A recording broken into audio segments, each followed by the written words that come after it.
ইলিয়াসের উপরে বিলা হয়েছে কিছু বাঙ্গু সুশীল। কেন বিলা হয়েছে?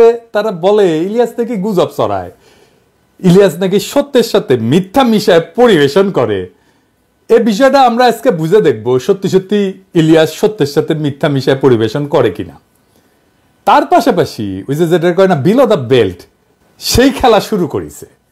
কইতেছে ইলিয়াস নাকি মিলিয়ন মিলিয়ন ডলার ইনকাম করে। উরে বাবা, ভিডিওর ভিউ থেকে সোশ্যাল ব্লেড নামে একটা সাইট আছে, উঠে গেলে দেখবেন যে এই কোন সাইট কোন ইউটিউব চ্যানেলের কেমন ইনকাম হইবার পারে, হ্যাঁ, এটা একটা ধারণা দেওয়ার চেষ্টা করে। ওইটা দেখে বাঙ্গুলিটা ভাবিছে বা এটা চমৎকার জায়গা পেয়েছি তো, বিশাল প্রচুর জ্ঞান আহরণ করিচ্ছি তো। তারপরে উটি থেকে ওগুলো নিয়ে এসে কপি পেস্ট করে ওই জ্ঞান বিলানোর চেষ্টা করে। যারা অনেকদিন থেকে ইউটিউবিং করেন, ইউটিউব করতে করতে বাল পাকায় ফেলছেন, তারা ইলিয়াসের ভিডিও যদি দেখেন তাহলে বুঝতে পারবেন যে ইলিয়াসের ভিডিওর বেশিরভাগ ভিডিওর এই মনিটাইজেশন মানে টাকা আসে না আর কি। এইটা শুধু ইলিয়াস না, সারা দুনিয়া যারা অ্যাক্টিভিজম করে তাদের জন্য এটা একটা বড় সমস্যা। কারণ তাদের ভিডিওতে ভায়োলেন্স থাকে, ভায়োলেন্ট ছবি থাকে, ভায়োলেন্ট ক্লিপ থাকে। এইসব থাকলে যারা ইউটিউবে বিজ্ঞাপন দেয় না পণ্যের, ওইরা বিজ্ঞাপন দিতে রাজি হয় না। ওদের একটা স্ট্যান্ডার্ড আছে, কমিউনিটি স্ট্যান্ডার্ড। ওইটার মধ্যে ভায়োলেন্ট ছবি, রক্তপাত ইত্যাদি ইত্যাদি এইসব থাকলে ভিডিও মনিটাইজেশন করা যায় না। এটা ছাড়াও ওই দেখেন পুলিশ মার্চ করিচ্ছে, মারিচ্ছে, এই সমস্ত জিনিস থাকলে, মিলিটারি মার্চ করিচ্ছে, রক্তপাত হচ্ছে, এইরকম জিনিস থাকলে কখনোই ওই ভিডিও মনিটাইজেশন করা যায় না। এটা ছাড়াও আরো সমস্যা আছে, সেটা হইতেছে পলিটিক্যাল ভিডিওতে রিপোর্ট হয়, প্রচুর রিপোর্ট হয়। অনেক বেশি যদি রিপোর্ট হয় তাহলে মনিটাইজেশন অফ হয়ে যায়। ইলিয়াস যদি মিলিয়ন মিলিয়ন ডলার কামাইতো তাহলে উবের চালায়, তার পেট চালাইতে হইতো না। যারা মেলা চেষ্টা চরিত্র করিছে, ইউটিউবার হবি, ফেসবুকার হবি, মেলা মানুষ চিনবি, যারা যখন পারেনি তখন ওই ঈর্ষা ওটা ঢেলে দেয় ইলিয়াসের উপরে। আপনি চিন্তা করেন যে ছেলেটা সারাদিন আসে উবের চালায় নিজের পেট চালানোর জন্য, কতখানি নির্মম, কতখানি অসংবেদনশীল হইলে, কতখানি প্রতিহিংসা পরায়ণ হইলে এইরকম একটা অপবাদ দেয় একজন অ্যাক্টিভিস্টকে। ইলিয়াসের হয়তো সীমাবদ্ধতা আছে, সবারই আছে, আমারও আছে, কিন্তু বাংলাদেশের প্রশ্নে, বাংলাদেশের স্বার্থের প্রশ্নে, বাংলাদেশের জাতীয় স্বার্থের প্রশ্নে ইলিয়াস কখনো কোথাও কাউকে ছাড় দেবে না। ইলিয়াস ব্যক্তিগত লাভের জন্য দেশের স্বার্থকে কোনোদিন বিকায় দেবে না, এটা বিক্রি করবে না। এই জন্যই দেশের মানুষের অকাতর ভালোবাসা পাইছে। দেশের মানুষ না যখন কাউরে ভালোবাসে এমনি এমনি ভালোবাসে না, সে বুঝে যে কারে ভালোবাসা যায় আর কারে যায় না। অবাক ব্যাপার হইতেছে কি, যারা একসময় ইলিয়াসের ভিডিও প্রশংসা করেছিল এখনই তারা উচ্চ কণ্ঠে সমালোচনা করছে। যাই হোক, আসেন আমরা দেখি ইলিয়াসের ভিডিও নিয়ে কথা বলি। আমি আসলে ভিডিওর কন্টেন্ট নিয়ে কথা বলবো না, আমি দেখব যে এই যে গুজব টুজব বলতেছে, সত্য মিথ্যা মিশানো বলতেছে, ওই বিষয়টাই দেখব। আসলে আমরা আসলে দেখি সত্য কারে বলে। দেখেন, আমরা যদি ধর্মের দিক থেকে দেখি তাইলে সত্য কই থাকে? সত্য কিন্তু সবসময় খোদাই, ঐশ্বরিক, এটা আদার ওয়ার্ল্ডে থাকে, এটা ঈশ্বরের কাছে থাকে, সৃষ্টিকর্তার কাছে থাকে। আমরা সত্যের নিকটবর্তী হওয়ার চেষ্টা করি। মিডিয়ার কাজ কি সত্য বলা? প্রশ্ন শুনে মনে হইতে পারে হ্যাঁ, মিডিয়ার কাজ তো সত্য বলাই। আসেন আমরা একটা ঘটনা দিয়ে এই মিডিয়ার সত্য বলার ঘটনাটা দেখি। ওই যে প্রথম আলোর সামনে যে জিয়াফতের ঘটনা ঘটেছিল না, জিয়াফতের দিন কি করেছিল? পুলিশ পিটাইছিল, তাই না?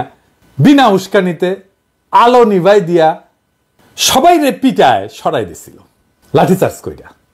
কিন্তু ওই ঘটনাটা প্রথম আলো কিভাবে লিখলো যারা ওইখানে জিয়াফত করতে গেছিল তারাই বিশৃঙ্খলা করেছে, তাই না? হ্যাঁ, বিশৃঙ্খলা কে করলো? যারা জিয়াফত করতে গেছিল, যারা মাইর খেলো, তারাই নাকি বিশৃঙ্খলা করছিল। স্পষ্ট ভিডিও ফুটেজ আছে, আমি দেখাইছি, আজ আর দেখাইলাম না। দেখেছেন তো, আলো নিভাই দিয়ে খুব শান্ত, বিনা উস্কানিতে যে জমায়েত তার উপরে লাঠিচার্জ শুরু করলো বিনা কারণে। ওইখানে আলো নিভাইছে পুলিশ, কখনো ওখানে আলো নিভানো হয় না। তার মানে পুলিশ জানতো, প্রস্তুতি নিছে যে তা মারবে, তারপরে বিনা উস্কানিতে ঝাঁপায় পড়ছে। শুধু যে ঝাঁপায় পড়ছে তাই না, একজন অ্যাক্টিভিস্টকে ধইরা প্রথম আলো অফিসের মধ্যে ধরে নিয়ে গেছে, ওইখানে বিভৎসভাবে নির্যাতন করছে। প্রথম আলো নিউজে ওইগুলো আছে যে আলো নিভাই দেওয়া হয়েছিল, বিনা উস্কানিতে মারপিট করা হয়েছে। একজনকে প্রথম আলোর অফিসে নিয়ে যায় মারপিট করা হয়েছে? আছে? নাই। তার মানে প্রথম আলো ঘটনার একটা দৃষ্টিকোণ থেকে, তাদের দৃষ্টিকোণ থেকে সংবাদ হিসেবে উপস্থাপন করছে। প্রথম আলোর উল্টা পাশের অংশ যারা, মানে আমরা, তাদের কণ্ঠস্বরকে স্তব্ধ করে দিছে। সত্যটা কি? আমরা যেটা বলছি সেটা, নাকি প্রথম আলো যেটা বলছে সেটা? সম্ভবত এই ঘটনার আরো অনেক দৃষ্টিকোণ আছে, কারণ আমরা দুইটা পক্ষ, প্রথম আলো এবং আমরা। প্রথম আলো একটা পক্ষ, আমরা আর একটা পক্ষ। তাহলে একটা তৃতীয় নিরপেক্ষ বা অন্য আর একটা পক্ষ, আরো 3-4টা পক্ষ থাকতে পারে। সবগুলো দৃষ্টিকোণ কি একটা সংবাদ মাধ্যম প্রকাশ করে না? সে করে তার জন্য যেটা সবচেয়ে সুবিধাজনক সেটা প্রকাশ করে। মিডিয়া যা প্রকাশ করে সেটা ঘটনার প্রতিক্রিয়া প্রকাশ করে, ঘটনা না। আসল ঘটনাকে সে পুনর্নির্মাণ করে, বানায়। সে পুনর্নির্মিত ঘটনাকে একটা ঘটনা হিসাবে প্রচার করে, এবং এই ঘটনার বাইরে যেগুলো, সেগুলো হয়ে যায় গুজব। আমি একটা এক্সাম্পল দিই। মানবতা বিরোধী অপরাধের আদালতে সংবাদপত্রে প্রকাশিত সংবাদকে সাক্ষ্য হিসেবে ধরা হয়েছিল। দুনিয়ার সব সাক্ষ্য আইনকে বুড়া আঙুল দেখায় সংবাদপত্রে প্রকাশিত সংবাদকে সাক্ষ্য হিসেবে ধরা হয়েছিল। আমরা বলছিলাম এইটা হইতে পারে না, এটা অন্যায়, এটা অপরাধ। এইভাবে সংবাদপত্রে প্রকাশিত সংবাদকে সাক্ষ্য হিসেবে ধরা যায় না। সংবাদপত্রে যদি সত্য কথাই লেখা থাকে, তাহলে তাকে সাক্ষ্য হিসেবে ধরতে অসুবিধা কোথায়? অসুবিধা এইখানেই, সংবাদপত্রে সত্য কথা লেখা থাকে না, লেখা থাকে একটা দৃষ্টিকোণ। আসলে ক্ষমতা সংবাদ তৈরি করে, ঘটনাকে পুনর্নির্মাণ করে, তার বয়ানের বাইরে সে যেটা বলতে চায় সেটার বাইরে যেটা, সেটাকে সে গুজব বলে উড়ায় দেয়। সে নিজের বয়ানকে সত্য বলে দাবি করে, আর বয়ানের বাইরে যেটা সেটা হইতেছে গুজব। এবার বুঝছেন তো? আমারও তো বলে গুজববাজ। আমি তো পত্রিকার নিউজ টিউজ রেফারেন্স দেখাই, তারপরেও আমি নাকি গুজব ছড়াই। তার মানে গুজব হইতেছে তার বয়ানের বাইরে যেটা, তার বিশ্বাসের বাইরে যেটা, সেটাই গুজব। কিন্তু ধরেন মিডিয়া যেটা প্রকাশ করে, অথবা যেটাকে তারা গুজব বলে দাবি করে, এটা কিন্তু সত্য বা মিথ্যার বিষয় না। এই দুটেই হইতেছে পারসেপশন। এটাকে বলা যাইতে পারে ধারণা। কোনো কোনো পারসেপশন, কোনো কোনো ধারণাকে লোকে বিশ্বাস করে, এটাকে বিশ্বাসযোগ্য বলে মনে করে। এমনকি এইরকম ধারণা যে ক্ষমতার গদিকেও কাঁপায় দিতে পারে। আপনি যেটাকে বিশ্বাসযোগ্য বলে ভাববেন সেটা কিছু পূর্ব শর্ত আছে, সেই পূর্ব শর্তগুলো পুরো হইলে বিশ্বাস পোক্ত হয়। আমি একটা এক্সাম্পল দিই। ধরেন র‍্যাব কইতেছে যে হেলিকপ্টার থেকে গুলি করা হয় নাই, কিন্তু আমরা জানি, আমরা বিশ্বাস করি হেলিকপ্টার থেকে গুলি করা হয়েছে। তার মানে বুঝছেন তো, আমরা যেটা মনে করতেছি এইটা বিশ্বাসযোগ্য।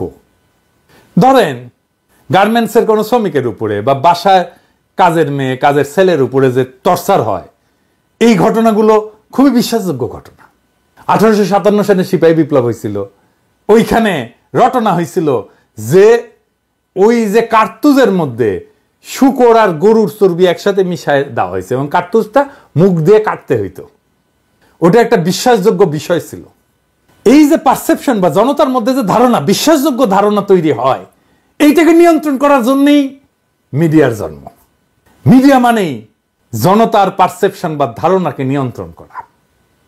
মিডিয়া মানেই একটা প্রোপাগান্ডার মেশিন।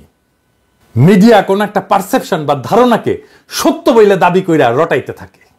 এখন ক্ষমতার কি দরকার? এই পারসেপশনটাকে কন্ট্রোল করা দরকার তো, কারণ আমরা দেখতেছি যে এই পারসেপশন গুলো ক্ষমতার গদিকেও কাঁপায় দিতে পারে। তাহলে ক্ষমতার যেটা দরকার সেটা হইতেছে কতগুলো ঘটনাকে বানানো হিসাবে, আর কতগুলো বানানোর জিনিসকে ঘটনা হিসেবে রটনা করা। তার মানে সে ঘটনাকে গুজব বলবে এবং বানানো জিনিসকে ঘটনা হিসেবে রটনা করবে। বুঝছেন? এই যে মিডিয়া, প্রথম আলো, ডেইলি স্টার, যা যা আছে, এই সমস্ত ফর্মাল মিডিয়া, এইটার পারপাস বা উদ্দেশ্য একটাই, সত্য বা মিছা বা গুজব নাম দিয়ে এই কাজটাই করে। তাহলে পাওয়ার বা ক্ষমতা কেন পারসেপশনকে বা ধারণাকে এত ভয় পায়? কারণ পাওয়ার সবসময় ভায়োলেন্ট, এটা সবসময় সহিংস। তো ঘটনা যদি নাও থাকে, বানায় বানায় কইলেও লোকে বিশ্বাস করে প্রায়। তার মানে এই যে প্রি কন্ডিশন হচ্ছে যে ক্ষমতা সবসময় সহিংস, পূর্ব শর্ত হচ্ছে সহিংস। তাই সে সহিংসতা যদি নাও করে, যদি কেউ বানাও বলে যে মারছে, এটা পুলিশে মারে, এটা বিশ্বাস করে ফেলবে মানুষ। মানুষের জ্ঞানের শুরু কই থেকে? আন্দাজ থেকে, অনুমান থেকে। আমরা বিজ্ঞানের ভাষায় বলি হাইপোথিসিস।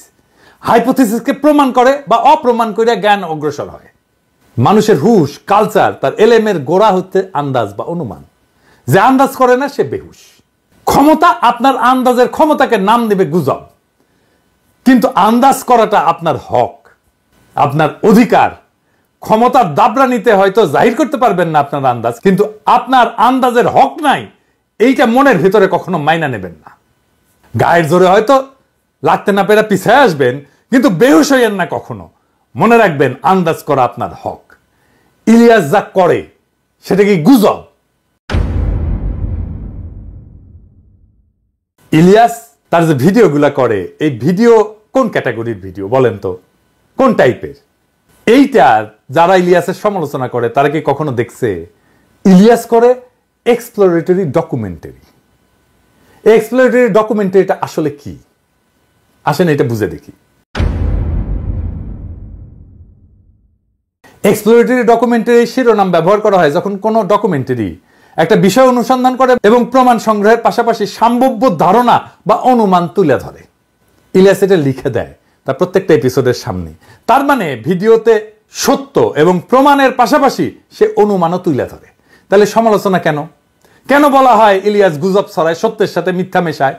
কারণ ইলিয়াস ক্ষমতার বানানো ঘটনাকে পুরা ঘটনা বলে, সত্য ঘটনা বলে মানতে নারাজ। সে বেহুশ হয় নাই, সে তার হুশ ধইরা রাখছে। যেই ঘটনা ঘটছে তার ভিন্ন ব্যাখ্যা, ভিন্ন বয়ান কইরা সে বলতে চায় ক্ষমতা যেটা বলতে চায় না। ক্ষমতা যেটা বলতে চায় তার চাইতে ভিন্ন বয়ান ইলিয়াস দেয়।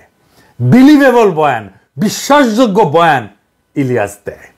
আসিফ নজরুল ক্ষমতা বানলো, ইলিয়াসের ভিডিওতে বিপর্যস্ত হয়েছে এবং হইতেছে। কারণ ক্ষমতা যে বয়ানটা বিশ্বাস করাইতে চায় সেইটা ধাক্কা খাইছে। সেই জন্য ক্ষমতার আশেপাশে থাকা বা যারা ক্ষমতায় যাইতে চায় তারা ইলিয়াসের উপরে ঝাঁপায় পড়ছে। আরে সর্বনাশ, বিপজ্জনক লোক, এরা তো থামাইতে হবে। আসিফ নজরুল আরো বিপর্যস্ত হবেন, ওয়েট করেন। কারণটা হইতেছে আসিফ নজরুল বিপ্লবোত্তর ক্ষমতাকে সামরিক বেসামরিক এলিটদের হাতে তুলে দিছে। তাকে দৌড়ের উপরে রাখা আমাদের কর্তব্য। অনেকে আমারে বলেন যে আপনি বিএনপির পিছে কেন লাগিয়েছেন। আমি বিএনপির পিছে লাগি নাই। আমার দীর্ঘদিনের পর্যবেক্ষণের ফল হইতেছে বিএনপি তাদেরকে পছন্দ করে যারা ওই যে সোহাদির বডিগার্ড, প্রেমিক, হ্যাঁ মুজিব প্রেমিক যারা, তাদেরকে বিএনপি প্রচন্ড প্রচন্ড প্রচন্ড প্রেম দেয়। হ্যাঁ, যেমন আসিফ নজরুল দেখেন যে শেখ মুজিবকে নিয়ে, মানে ওই যে সোহাদির বডিগার্ডের নিয়ে কি বলে শুনেন। এই বই পড়লে মানুষের হতবাক, বিস্মিত, মানে অকল্পনীয় একটা রিয়ালাইজেশন সামনে যাওয়া ছাড়া উপায় নাই। একটা নেতা, এত বড় একটা নেতা বাংলাদেশে জন্ম নিয়েছিল। আমার প্রথম কষ্ট এই বইটা পড়ে যে এত বড় একটা নেতা বাংলাদেশে জন্ম নিয়েছিল, আমরা কোনোদিনও রিয়ালাইজ করতে পারলাম না until the publication of this book.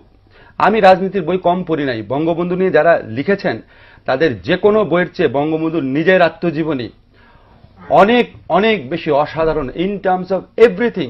সাহিত্য মূল্য বলেন, ইম্পার্শিয়ালিটি বলেন, অবজেক্টিভিটি বলেন, স্টোরি টেলিং ক্যাপাসিটি বলেন। এবং আমি আপনাকে কি বলবো, আমি এই বইটা পড়ে আমার কয়েকবার মনে হয়েছে আমি একটা আর্টিকেল লিখি যে শেখ হাসিনাকে ধন্যবাদ, যিনি এই বইটা আমাদের সামনে হাজির করে দিয়েছেন। দেখেছেন আমি তো আর আসিফ নজরুলের মতো মুজিব প্রেমিক হইতে পারবো না। তো রাস্তা আছে তাইলে আমার জন্য তো কোনো রাস্তা নাই যে বিএনপি আমাকে প্রচুর প্রেম দিবে।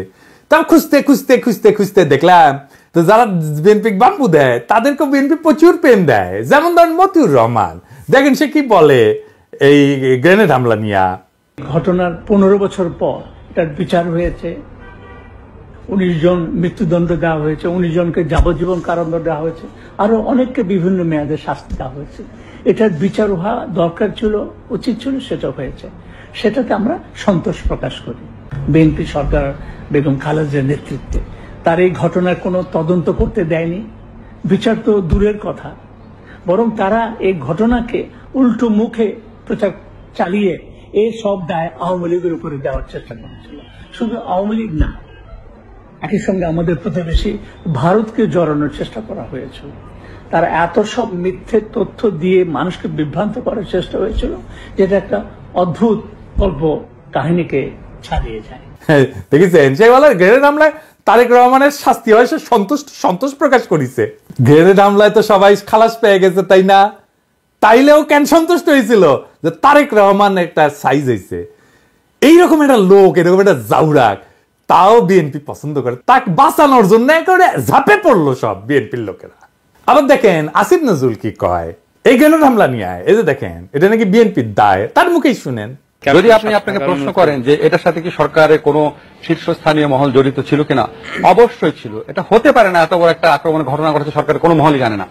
সেকেন্ড কোয়েশ্চেন, আপনি যদি বলেন বিএনপি কি এই হত্যার ঘটনা 21 আগস্ট আক্রমণের ঘটনা ধামাচাপা দিতে চেয়েছে, অবশ্যই চেয়েছে।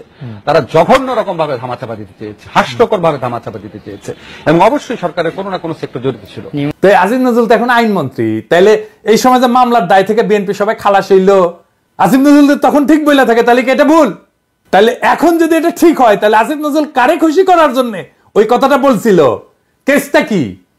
তাহলে আসিফ নজরুলকে ডিফেন্ড করার জন্য বিএনপি আগে এসছে, প্রথম আলো মতিউর রহমানকে ডিফেন্ড করার জন্য বিএনপি আগে এসছে কেন? কারণ কি জিজ্ঞেস করেন ওদেরকে। তো এটা যদি হয় যে বিএনপিটা বাম্বু দিলে তারা প্রচুর প্রেম দেয়, তো তাহলে তরিকাটা ট্রাই করে দেখা যেতে পারে। হ্যাঁ, যদি এটা শুনে বিএনপি আমাকে একটু প্রেম টেম দেয়, হ্যাঁ, কারণ আমি তো ওই যে গানটা আছে না, ওই যে একটা গান আছে না, ওই যে আমি তোমারই প্রেম ভিখারি, ভালোবেসে ঠাই দিও পরাণে গো, ভালোবেসে ঠাই দিও পরাণে।